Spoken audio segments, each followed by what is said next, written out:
Estem en una botiga d'art animal. I què és art animal?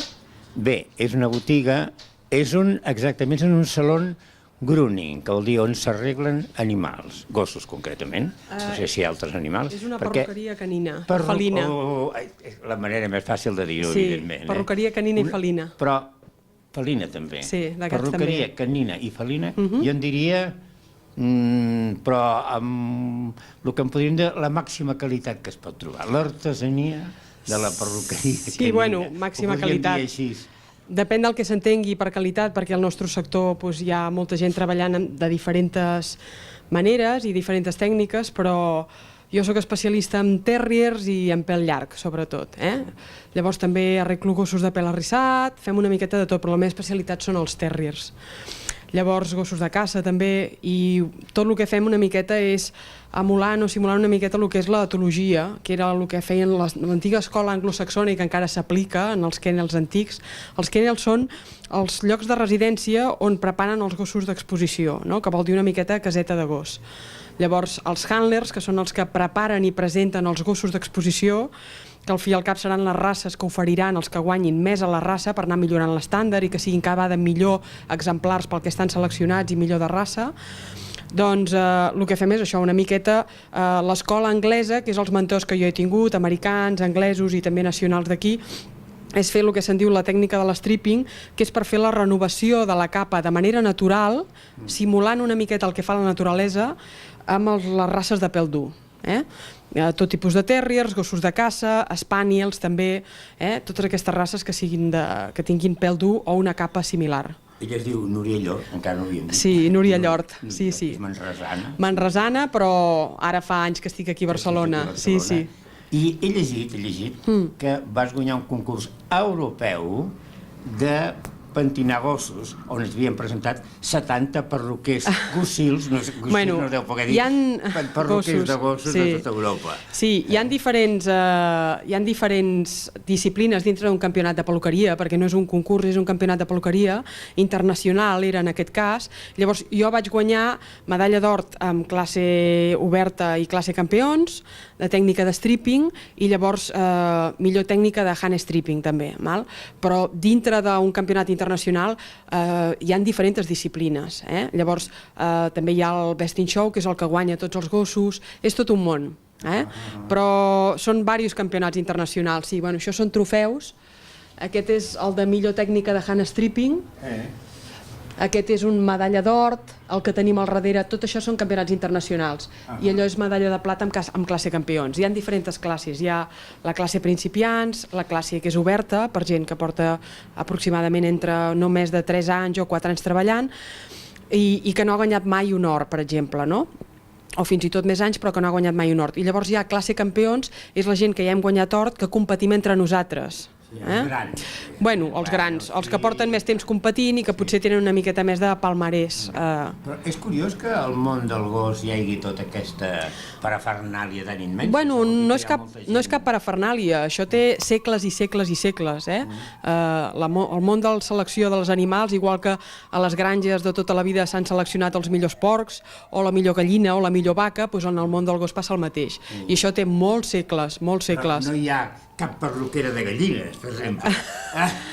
No hi ha cap perruquera de gallines, però al fi i al cap, d'alguna manera, tot és grooming, tot és manteniment, tot és arreglo, no? I hi ha moltes maneres d'arreglar a un animal, no? I els terriers, com que tenen... Això és un Scottish Terrier, sí. Aquesta, en aquest cas, a la fixa, que seria com una miqueta les línies de sang que té i del pedigrí que té, la fixa és Alborada, que és una de les millors línies que hi ha aquí a Espanya i també es podria dir a Europa d'aquest tipus de terriers, no? Llavors, és un exemplar, una femella de 5 anys. De 5 anys? 5 anys. I ella ve cada... I això si volgués comprar, què val aquest gos? Doncs un exemplar així de companyia pot estar entre uns 1.700, 1.500... Sí, i si és d'exposició, depèn de la qualitat i depèn de les línies del criador, però podria oscil·lar entre 2.000, 3.000, depèn. Depèn del caché del gos. I, a veure, explica'm, L'has pentinat? No l'he pentinat, ara el començarem a arreglar. Ara el començaràs a arreglar. Ara el començarem a arreglar. I el que es farà amb ell, què consisteix? Bàsicament és renovar. Primer de tot el que fem és posar-lo una miqueta al dia, el que serien els annexes, que són les ungles, els coixinets, per deixar-lo com si diguéssim que li passem la ITV, no? Que pugui caminar bé, que no tingui les ungles llargues i interfereixin en la seva locomoció a la ciutat o on sigui, i llavors desenredar-la tota per preparar-la per la banyera, pentinar-la bé, i llavors comencem per les zones de rasurats, que seria més aviat el pit i la part del darrere de la cua. Tota la resta es fa a mà, amb la tècnica de stripping, que és amb unes cotxilles. El que fem és simular el que faria la naturalesa, que és, a través de la caça, de la seva vida diària, els gossos van perdent pèl, s'enganxa amb els esbarzers, amb el que sigui de l'entorn que hi hagi. Aquestes races no s'han mai de rasurar amb una màquina, la zona del llom i els laterals. Sempre s'ha de fer d'aquesta manera manual, que surti des de l'arrel. Així ens procurem una rotació de les capes i que sempre tinguin el pèl dur. Aquest és un gos de concurs? Aquesta havia sigut una gossa d'exposició, ara ja està jubilada. Està jubilada amb 5 anys? Sí, està jubilada a les exposicions i ara la té una persona que és particular i que la veritat és que se'n cuida molt bé. Perquè tot això que li fas, cada quan s'ha de fer? Ella, en aquest cas, perquè la propietària així ho vol, ho fem cada 15 dies. Llavors, en funció de les seqüències, ho fem més temps o menys temps. Ella, com que ve cada 15 dies i són rotacions molt pròximes, ens passem menys estona i fem uns manteniments molt exhaustius, no? Llavors, en un animal que et vingui cada 2 mesos o cada 3 mesos, depèn de la condició com el mantinguin a casa, tens més o menys feina. Però sempre recomano, en funció de com vinguin, de la qualitat que vinguin, fer-ho amb 1, 2 o 3 sessions perquè siguin relativament curtes i s'emportin una bona experiència de la peluqueria. Els 2 blancs que tens aquí a terra... Bulldogs francesos. Bulldogs francesos. Aquests tenen molt menys pèl, necessiten molt menys manteniment. Aquests hi ha bastanta menys feina, els raspallem amb un raspall de pua de senglar, que vindria a ser això.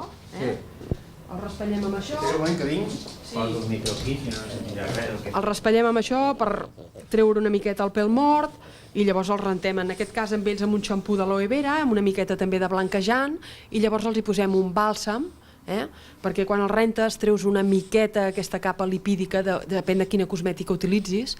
En el nostre cas és una cosmètica catalana que es diu Noga, que és una cosmètica d'aquí del Bages, de terra endins, molt a prop de Manresa, al costat de Navarcles, i és una cosmètica totalment vegetal. Aquí tens una botiga petitona, però està atiborrada de coses.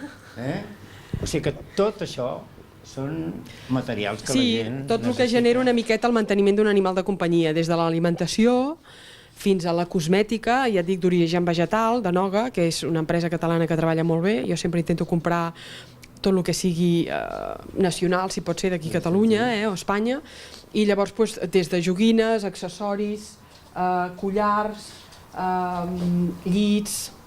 Bé, jo suposo que també tens aliments que no són els aliments que es poden comprar a qualsevol súper.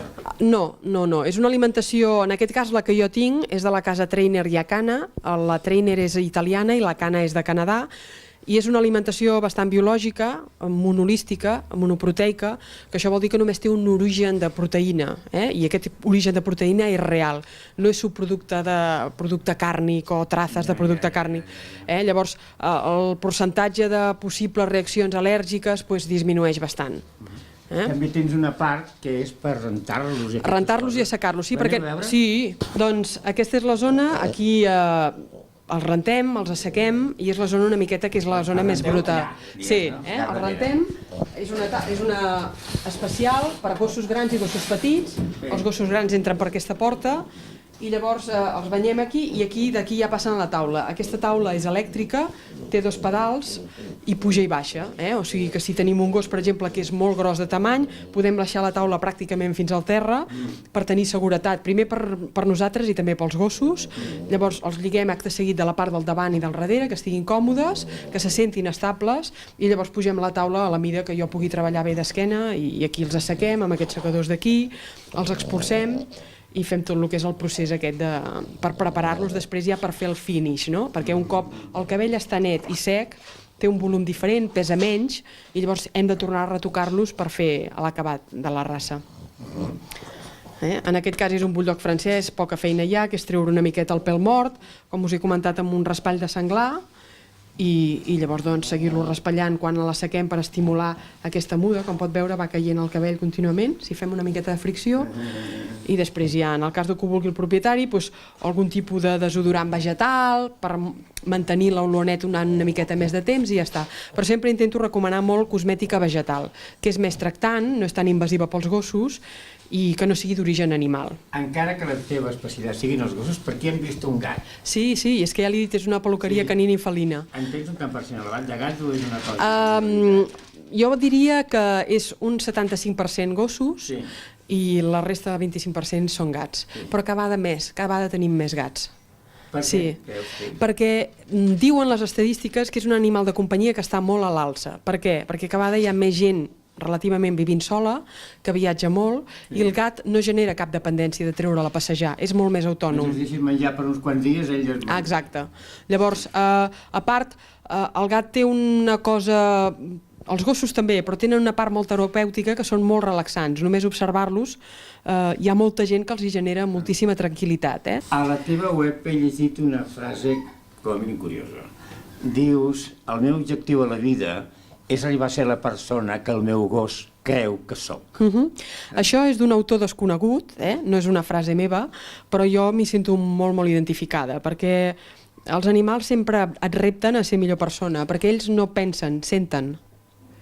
Nosaltres, com que tenim l'hipotàlem, som una miqueta més, potser, manipuladors, pensem molt les coses abans d'actuar, i els animals tenen aquesta cosa que ens fan connectar una miqueta amb la nostra part ancestral, més animal. Llavors, sempre et connecten amb la part més bona, més infantil, potser més naïf de tu. No hi ha mai una mala intenció. Ells senten i reaccionen. Llavors, això sempre et fan recordar que hem de tornar a aquest punt una miqueta més infantil de no pensar tant les coses, sentir més i d'alguna manera ser més, apel·lar més a aquesta part animal, que és més sana en general. Tu creus que seria important que una persona abans de comprar-se un gos o un gat vingués una persona com tu i li digués a veure, jo quin gos m'he de comprar? Cada vegada ho fa més la gent, sí, cada vegada ho fa més perquè el boca-orella funciona molt, cada vegada hi ha més professionals ben assessorats, perquè és com tot, com l'etologia, com tota la vida, com més saps, més respecte tens a la professió i també més te l'estimes. I menys imprudents ets, perquè saps els efectes secundaris d'assessorar malament, no? Patirà el propietari i patirà l'animal de companyia. Llavors, cada vegada hi ha més professionals més ben preparats, perquè hi ha molta més diversitat de formació, la gent té més gana d'aprendre, de ser més professional, i això té una afectació en la societat. I llavors també hi ha una demanda més exigent i fa que la gent entri molt al meu centre, des dels alumnes, quan jo els preparo, perquè també és un centre de formació. Això també és un centre de formació, ja que recordem. Sí, i llavors els alumnes i els propietaris, a la gent, jo ja ho poso que dintre de la peluqueria, que això és quasi un peregrinatge, que és gratuït, ho faig jo per les següents generacions, com hem fet molts perruquers de batalla, per generar una base més sòlida, perquè la gent tingui molt clar que és una responsabilitat molt gran, però que si la prens a consciència, els beneficis a nivell de salut i de benestar són enormes. Els Estats Units i el nord d'Europa n'està ple de documentals de lo important que són els animals de companyia. Els nens augmenten el rendiment escolar, les persones se senten més acompanyades, més necessàries, i tot el que genera tot plegat, no? És molt, molt important.